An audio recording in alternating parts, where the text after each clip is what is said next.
Morning. I haven't done a story for a couple of days. I've also managed to turn my hair into this. So I'm just going to go ahead and read you a story today.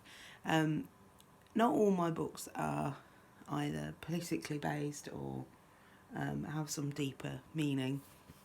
So today I decided to read Lost at the Fair, which was one of my favourite books when I was younger. It's really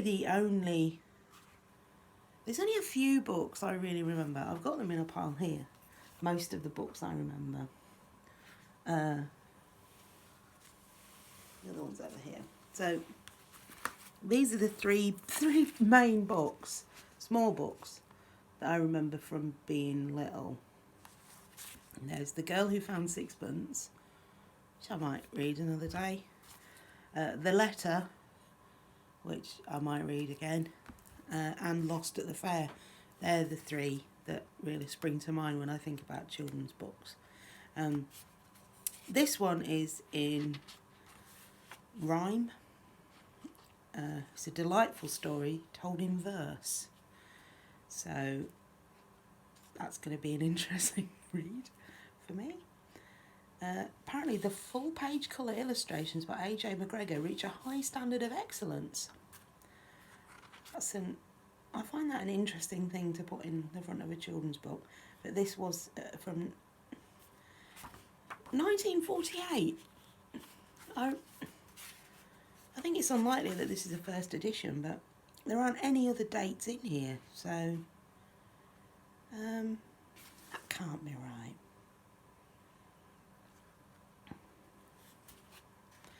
It's from 1948. I'm very glad I didn't cut it up. I went through a stage of cutting up books to make things out of. Yes. So here's the children asleep in bed, and Mum's just waking up. Fast asleep was Dormouse Cottage, up on silent sunny hill. All the dormice lay a-sleeping, everything was very still. Came a muffled, heavy knocking on the cottage window pane. Mrs. Dormouse rose and listened, rubbed her eyes and yawned again. Put these slippers under the bed. Who's at the door, do you think? It's a massive squirrel. Down the stairs went Mrs. Dormouse, grumbling, only half awake. Wondered, is the house on fire? What a dreadful noise to make. At the window, Mr. Squirrel called out, Wake up, there's a fair. All the woodland folk are going. Everybody will be there. There's Mr. Squirrel at the window. Some daffodils behind him, I think. And I'm not going to pretend I know what these are. I think roses. Let's say they're roses. Why not? Mrs. Dormouse, quite excited, hurried quickly up the stair, roused her dreamy Dan and Daisy, told them all about the fair. I think Dan is wearing yellow. Daisy's still asleep. She's not interested in the fair. She will be. So, for once they were not sleepy. Up they leapt and quickly dressed. And it was a great occasion. Both put on their Sunday best. Down at breakfast, how they chattered. What an appetite they had. Porridge piping hot with cream on. How they loved it. Weren't they glad? And there they are having their breakfast. This is Daisy then. This is Dan. And they've got a lovely jar of marmalade on the table. I love a bit of marmalade. I like it more than jam. Wellingtons, said Mrs. Dormouse, would be best. Now, come along. So they put them on and hurried out to join the throng. They've got their wellies on. I do like their wellies. And an umbrella in case it rains. Looks like a nice day though. She's very prepared. Oh, down the lane a lonely figure sadly wept upon a stone. Little Fieldy Mouse was sobbing, left behind and all alone. That's so mean, isn't it? Fieldy Mouse got left behind on a milestone. Don't see those very often, do you? But whenever I do, it always reminds me of this. Oh. "What is wrong?" asked Mrs. Dormouse. "Fieldy wailed, "I'm left behind, and I haven't any money." "Well," said Danny, "how unkind." "I agree, Danny." Oh, that little purse. We all had purses like that when we were little, didn't we? Little Fieldy mouse. I wonder what they're going to do. "Oh, never mind," said Mrs. Dormouse. "Come with us, we'll take you there." Down they helped him off the milestone. On they went towards the fair. That's nice, isn't it? I mean, he hasn't got wellies, but to be honest, he doesn't look that wet. I think Mrs. Dormouse might be overly prepared. So I'm sure Fieldy will be fine. I'll start that line again. Woodland rabbits, woodland mouses, 2 by 2 by 3 by 4, filled the little woodland byways more and more and more and more. Mr. Squirrel beckoned to them. "Hurry up, you'll miss the fun. Look, the roundabout is turning. Everything has just begun." There's all the woodland creatures off to the fair, all the stalls with their stripy awnings. Do you think Mr. Squirrel works for the fair, or do you think he's just excited and noticed and wants everyone to join in? I've never really thought about that before. I'm wondering if he's a barker for the fair, like brings people in. Mrs. Dormouse bought some candy, sticks of woodland fairy rock. Mr. Bunny, smiling, found them all the biggest in his stock. So Mr. Bunny runs the sweet shop. And they're buying some rock. You should get that at the fairground, don't you? The seaside.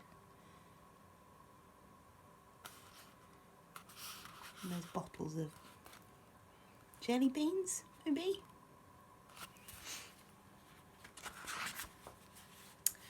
When they heard a showman shouting, "Come on, mouses, have a shy. Lovely coconuts, my hearties. Dan and Fieldy had a try." So he's saying have a shy because it's a coconut shy. I think that's quite an old-fashioned thing. But that's what he means by have a shy. Danny missed and then was lucky. Hit one with his second go. Off it went and Mr. Showman said, "Well done, that was a throw." Gave the coconut to Danny. Danny squeaked in glad surprise. Then they turned and gazed in wonder. What a sight now met their eyes.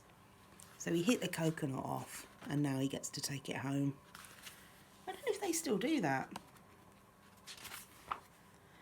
"Elephant!" cried Dan and Daisy. "A real elephant at last." Fieldy said, "I can't believe it." But their hearts were beating fast. "Would you like a ride?" said Mummy. "Ooh," they said, and ooh again. So she gave them each a penny. "Go and ask the keeper then."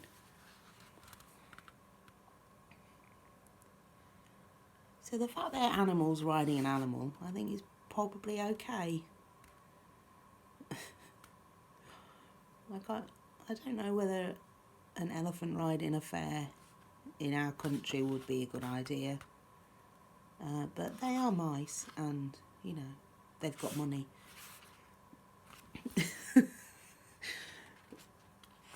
These are the kind of questions I used to ponder as a child. Is it ethical for them to be riding an elephant? And then it was like, well, they are mice. It's not real. The constant struggle of not being able to suspend your disbelief. Anyway, keeper sent them up the ladder, up and up and up on high, till they thought they'd climb forever, or until they reached the sky. That is quite a large elephant. He's very high up there, isn't he?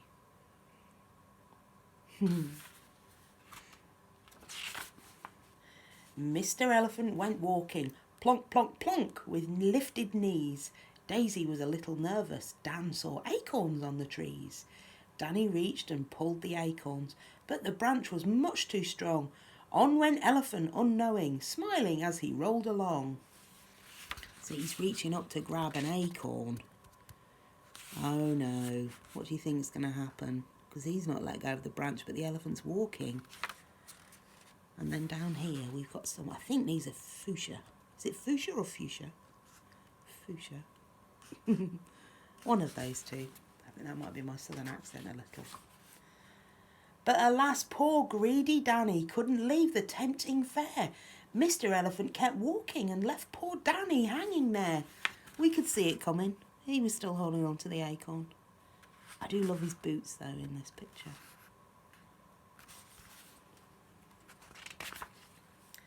Stop, oh stop at once, cried Fieldy. Danny's hanging in the tree. Elephant was very troubled. Let us go for help, said he.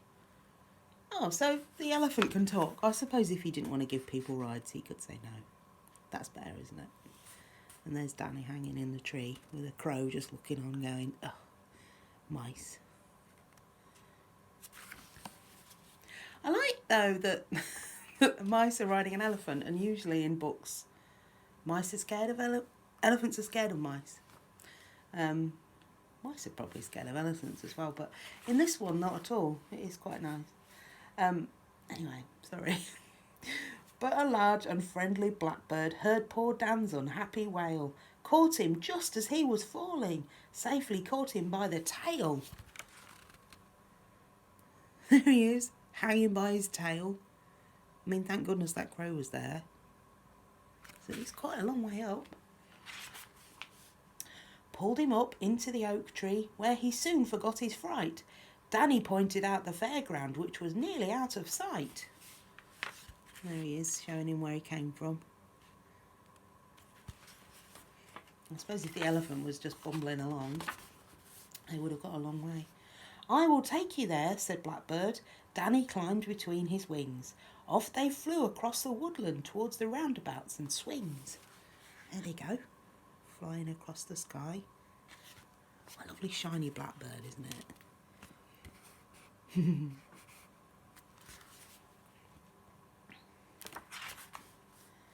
Meanwhile, back upon the fairground, Mrs. Dormouse was upset, listened to the tale and wondered, feared what dreadful fate he'd met. They're back at the fairground, there's the elephant, they're climbing down. And Mrs. Dormouse is going, well, where's Danny? And I think Daisy's probably explaining it to the keeper. So they went and told the policeman, who was calmly standing there. Didn't see the distant blackbird flying down towards the fair. I love this policeman, this mouse policeman. I keep saying elephant instead of mouse. This mouse policeman. He's so dapper.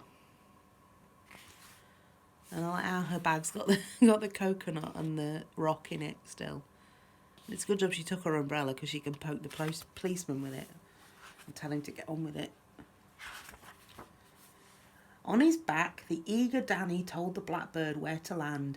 Down he fluttered right among them. Danny shouted, this is grand. Then he thanked the kindly blackbird. Mrs. Dormouse thanked him too. Policeman murmured, rather crossly, well, there's nothing more to do. He had his notebook out to write down all the details, and now he's disappointed because the boy's been found.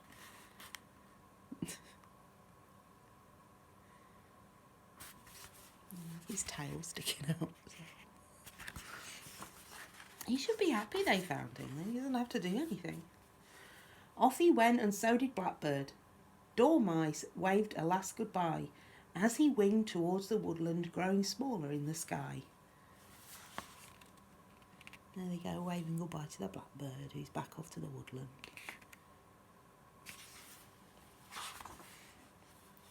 Homeward bound, the happy dormice, with their sticks of woodland rock, talked and talked of their adventures, coconuts and Danny's shock, talked about the lovely outing, talked about the woodland fair, talked of elephant and blackbird, so we'll leave them talking there. There they go, walking home, eating their rock. And